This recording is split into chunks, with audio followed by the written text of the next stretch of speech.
ఇంకో విషయం చెబుతున్నా, అమ్మాయిలు హీరోయిన్లు ఈ బట్టలు పెడితే వేసుకొని పోతే మనమే దరిద్రం అనుభవించాల్సి వస్తమ్మా. ఏమనుకోవద్దు, హీరోయిన్లు అందరూ మీరు అనుకున్నా నాకు పోయేది లేదు, లాగి పీకుతాం మనం, అది వేరే విషయం.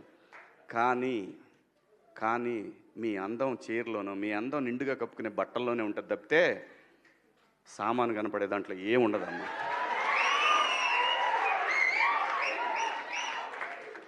అవి వేసుకున్నంత మాత్రాన చాలామంది చూసినప్పుడు నవ్వుతూ అంటారు, కానీ దేద్రముండ ఎలాంటి బట్టలు ఎందుకు వేసుకుని కాస్త మంచి వేసుకోవచ్చుగా, బాగుంటావు కదా అనాలనిపిస్తుంది లోపల. అనలేము. అంటే మళ్ళీ స్త్రీ స్వాతంత్రం లేదా, స్వేచ్ఛ లేదు. స్త్రీ అంటే ప్రకృతి, ఎంత అందంగా ఉంటే అంత గౌరవం పెరిగిద్ది.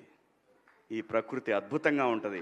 అలాగే స్త్రీ మా అమ్మ చక్కగా ఎప్పటికీ గుండెల్లో కనపడతా ఉంటుంది, ఒక సావిత్రమ్మ కానీ, ఒక సౌందర్య కానీ.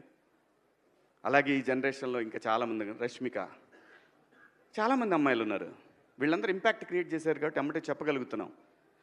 గ్లామర్ అనేది ఒక దశ వరకే ఉండాలా, ఇంతవరకు ఉంటే పర్లా, అది ఇక్కడికి రాకూడదు. నేనేవాళ్ళే కానీ చెప్పడానికి మళ్ళీ అందరు రేపు పొద్దున పెద్ద పెద్ద వాళ్ళంతా బయలుదేరతారు, మాకు స్వేచ్ఛ లేదు. స్వేచ్ఛ అనేది అదృష్టం. ఆ స్వేచ్ఛని కోల్పోవద్దు. మన గౌరవం ఎప్పుడు పెరుగుద్దంటే మన వేష భాషల నుంచే మన గౌరవం పెరిగిద్ది.